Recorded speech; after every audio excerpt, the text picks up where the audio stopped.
तो जो स्ट्रैटेजी है भूपेंद्र हुड्डा की कि जींद इलाके से हम ऐसा बंदा चाहिए, जाटों की वोट मेरे नाम पे मिल जाएंगी, क्या वो स्ट्रैटेजी कामयाब होती दिखाई दे रही है? आज की डेट में तो कामयाब होती दिखाई दे रही है। आज की जो परिस्थिति बनी हुई है उसमें सतपाल ब्रह्मचारी दोनों की रेस में आगे दिखाई दे रहे हैं। सोनीपत में अच्छी खासी बढ़त मोहनलाल बड़ौली को मिलती दिखाई दे रही है। आज सतपाल ब्रह्मचारी लगभग 20 से 25 हज़ार मतों से सफीदो विधानसभा में आगे दिखाई दे रहे हैं। तो ये शो करता है कि यहाँ पर कांग्रेस पार्टी मजबूत है। और नमस्कार दोस्तों, मेरा नाम है सत सिंह, हरियाणा फाइल्स में आपका स्वागत है। आज हम बातचीत करेंगे सोनीपत लोकसभा की। सोनीपत लोकसभा में क्या समीकरण है और कौन से कैंडिडेट को बढ़त है।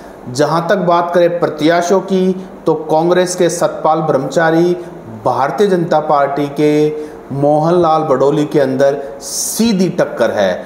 और अगर बातचीत करें सोनीपत लोकसभा की, तो सोनीपत लोकसभा में जातिगत आंकड़ा क्या है, क्या समीकरण है, चर्चा करने के लिए मेरे साथ हैं विश्लेषक जोगिंदर कथुरिया जी। कथुरिया जी, आपका स्वागत है। और आज हम बातचीत करेंगे, आपसे जानना चाहेंगे सोनीपत लोकसभा में क्या चल रहा है, क्या माहौल है।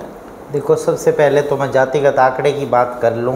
पहले भी एक बार जब हमने सोनीपत की लोकसभा की वीडियो बनाई थी, जातिगत आंकड़ा तो तभी मैंने बताया था, परंतु आज जो हमारे नए दर्शक हमारे साथ जुड़े हैं उन्हें भी सोनीपत के जातिगत आंकड़े के बारे में बता देता हूँ। यहाँ 58.5% जनरल कैटेगरी का मतदाता है, जिसमें सबसे ज़्यादा सर्वाधिक 34% जाट कम्युनिटी का मतदाता है। जो रोहतक के बाद हरियाणा में सर्वाधिक जो जाट कम्युनिटी का मतदाता है वो सोनीपत में ही है। उसके बाद ब्राह्मण कम्युनिटी का 10.2% और त्यागी 0.8%। यदि ब्राह्मण और त्यागी को मिला दिया जाए तो ये 11% के करीब मतदाता है। बनिया 2.5%, राजपूत 2.4%, जट सिख 0.8% और रोड मतदाता है 0.75%।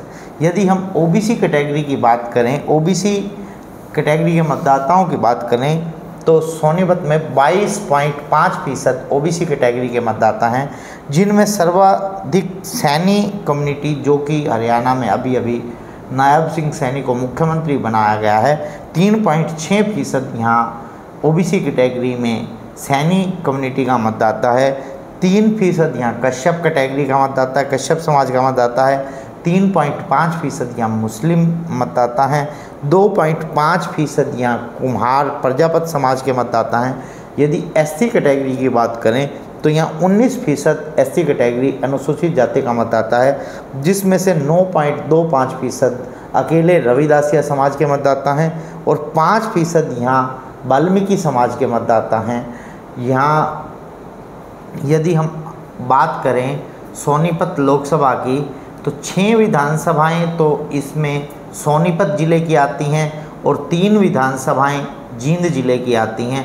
सोनीपत ज़िले की राई, गन्नौर, सोनीपत, खरखोदा, बड़ौदा और गोहाना, और 3 जींद ज़िले की, जिसमें से सफीदो, जींद शहर विधानसभा और जुलाना विधानसभा आती हैं।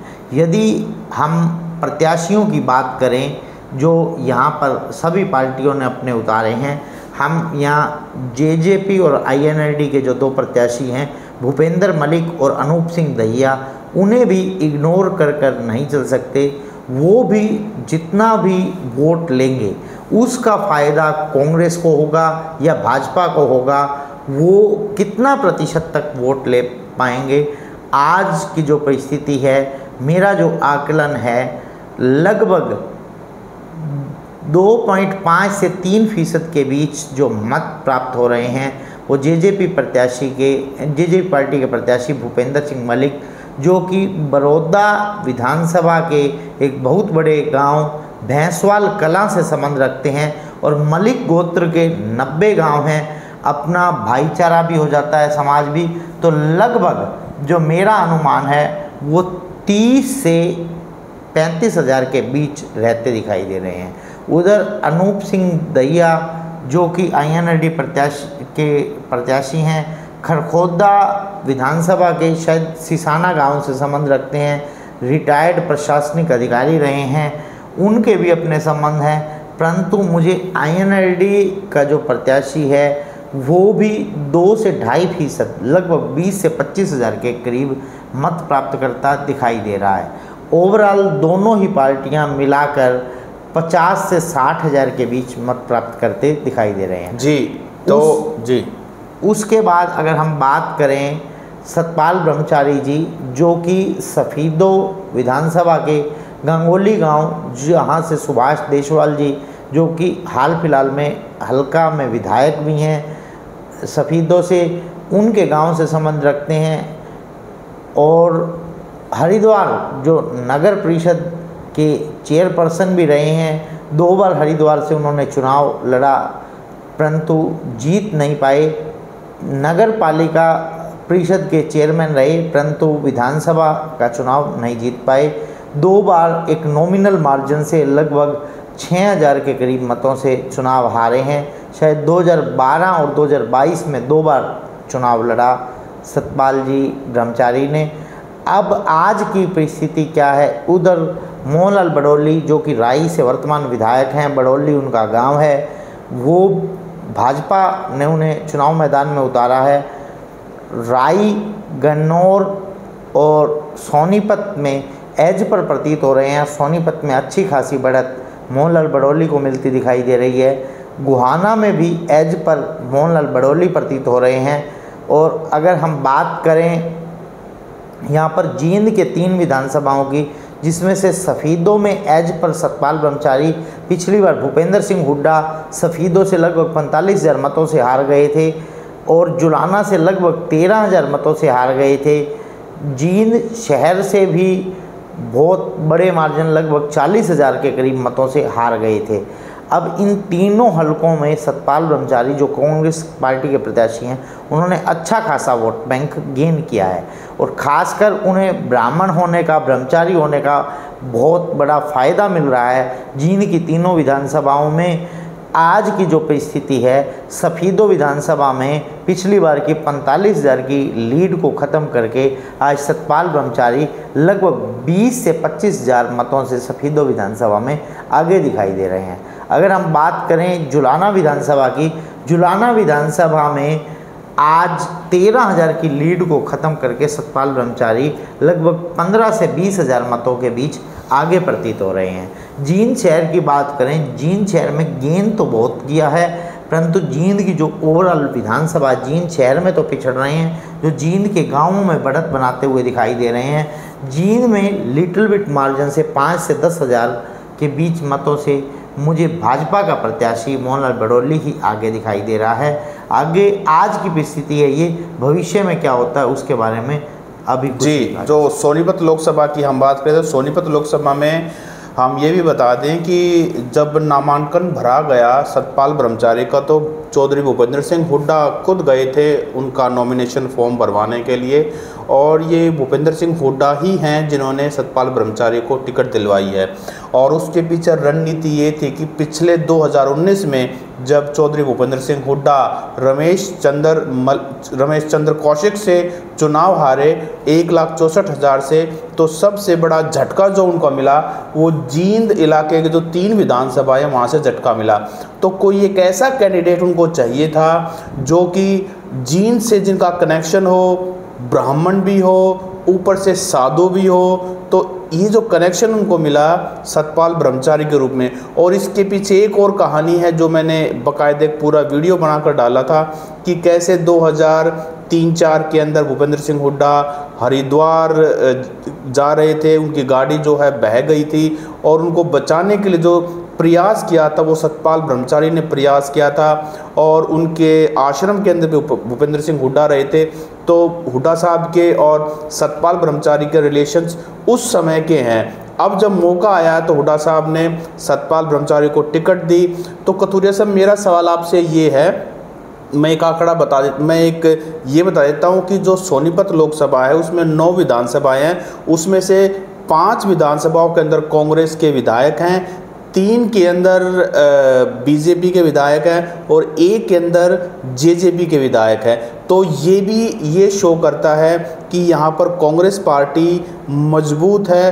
और रोहतक के बाद अगर कोई दूसरी लोकसभा है जहाँ जिसके आने के चांसेस हैं, जीतने के चांसेस बन रहे हैं, वो सोनीपत लोकसभा है। तो खतूरिया साहब, मेरा आपसे सवाल ये है कि बीजेपी ने भी ब्राह्मण को टिकट दिया है, कांग्रेस ने भी ब्राह्मण को टिकट दिया है, तो जो ब्राह्मण कम्युनिटी है क्या वो डिवाइडेड है, क्या वो एक तरफ हो गई है? ब्राह्मण कम्युनिटी में क्या चल रहा है? देखो, मैं अभी सोनीपत जो लोकसभा है उसकी ब्राह्मण कम्युनिटी 2 भागों में बटी जी। तो ब्राह्मण कम्युनिटी सोनीपत लोकसभा की, उसके बारे में पूछ रहा था आपसे, क्या वो डिवाइडेड है, क्या वो एक कैंडिडेट का समर्थन कर रही है, हो क्या रहा है? देखो, सोनीपत लोकसभा की ब्राह्मण कम्युनिटी जिलों के आधार पर 2 भागों में बटी हुई है। जिलों के आधार पर किस प्रकार से 2 भागों में बटी हुई है? जो जींद जिले का ब्राह्मण है, चाहे वो सफ़ीदो विधानसभा का है, चाहे जो जींद विधानसभा का है, चाहे वो जुलाना विधानसभा का है, वहाँ तो 80 से 90% ब्राह्मण कम्युनिटी का वोट सतपाल ब्रह्मचारी की ओर जाता हुआ दिखाई दे रहा है, क्योंकि उनका संबंध सफ़ीदो विधानसभा से है और जींद ज़िले से है। इसलिए जींद ज़िले के लोगों में भारी उत्साह दिखाई दे रहा है, और विशेषकर ब्राह्मण समाज में। और ब्राह्मण समाज खुद सतपाल ब्रह्मचारी बनकर हर गांव में जाकर सतपाल ब्रह्मचारी के लिए वोट मांगना आरंभ कर दिया है। बहुत अच्छे तरीके से प्रचार को उठाया है, और लगभग 1 माह से ज़्यादा ही हो गया मोहनलाल कौशिक को टिकट मिले। 1 माह से अपने प्रचार को उस तरीके से नहीं उठा पाए मोहनलाल बड़ौली। वो सीधे सीधे नरेंद्र मोदी और भाजपा की नीतियों पर निर्भर हैं। अपनी तरफ से वो चुनाव हार रहे हैं।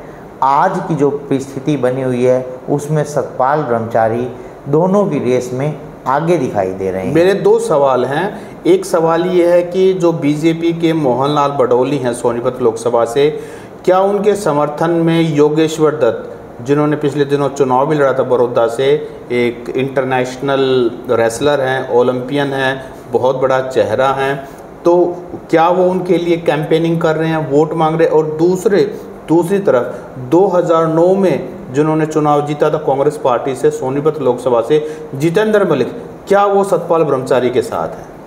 देखो, अभी तक दोनों ही इतने बड़े उसमें दिखाई नहीं दिए हैं। जहाँ तक मुझे ज्ञात है, योगेश्वर दत्त का टिकट में बहुत प्रबल दावा मजबूत था। जैसे ही उनकी टिकट कटी है, योगेश्वर दत्त अभी सक्रिय नहीं दिखाई दे रहे हैं। हाँ, अगर पार्टी उनकी कोई जिम्मेवारी लगाती है तो मजबूरीवश उन्हें चुनाव मैदान में उतरना होगा और कैंपेनिंग करनी होगी, परंतु दिल से आज के दिन वो मोहनलाल बड़ौली के साथ नज़र नहीं आ रहे हैं। इसी प्रकार से रमेश चंद्र कौशिक, जो कि 2 बार के पूर्व सांसद हैं, पूर्व में विधायक और मंत्री भी रहे हैं, वो भी अभी तक सक्रियता से नज़र नहीं आए हैं। तो सक्रियता की बात करें तो राजीव जैन और कविता जैन, मैं देखता हूं कि राजीव जैन रोहतक लोकसभा में ज़्यादा एक्टिव दिखाई देते हैं, जबकि उनकी पत्नी कविता जैन वहां से मंत्री भी रही हैं और उनका लोकल प्रभाव भी है, वहां से विधायक भी रही हैं। तो क्या उनका सपोर्ट है मोहनलाल बड़ौली? मैंने पीछे सोनीपत विधानसभा में कवरिंग की थी, जब यहाँ मेयर का चुनाव था, नगर निगम सोनीपत का चुनाव था, जब निखिल मदान जी ने ललित बत्रा को हराया था। वहाँ राजीव जैन के प्रति एंटी इनकम्बेंसी भी है। राजीव जैन की जगह यदि वहाँ भाजपा का प्रत्याशी कोई और होता तो शायद परिणाम और भी देखने को मिल सकता था। सुरेंद्र पवार जी ने उसी एंटी इनकम्बेंसी का फ़ायदा उठाया और पिछले चुनाव में उन्हें पटखनी दी। कविता जैन जी, जो कि मंत्री थी, इनके मंत्रिमंडल में अच्छे कैबिनेट स्तर के मंत्रालय थे कविता जैन के पास, फिर भी हार का सामना करना पड़ा। तो वहाँ पर एक लिटिल बिट जो वोट भाजपा का ही है, वही राजीव जैन का वोट है। उनके पास अपना अलग से ऐसा कोई वोट बैंक नहीं है, वो तो ऑटोमेटिकली मोहनलाल कौशिक को डल ही रहा है। तो जो स्ट्रैटेजी है भूपेंद्र हुड्डा की कि जींद इलाके से हम ऐसा बंदा चाहिए, जाटों की वोट मेरे नाम पे मिल जाएंगी, क्या वो स्ट्रैटेजी कामयाब होती दिखाई दे रही है? आज की डेट में तो कामयाब होती दिखाई दे रही है। आज की डेट में तो जाट कम्युनिटी का लगभग 80 से 85% जो मतदाता है वो भूपेंद्र सिंह हुड्डा के नाम पर सतपाल ब्रह्मचारी की ओर दिखाई दे रहा है।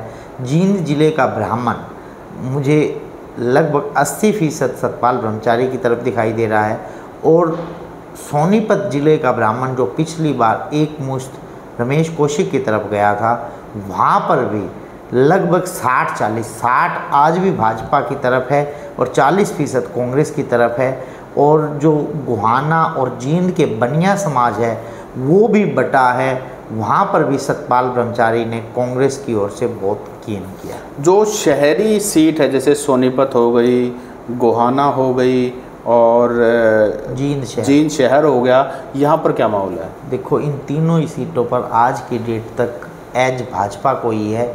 सोनीपत शहर में पिछली बार भूपेंद्र सिंह हुड्डा लगभग 40,000 मतों से हारे थे।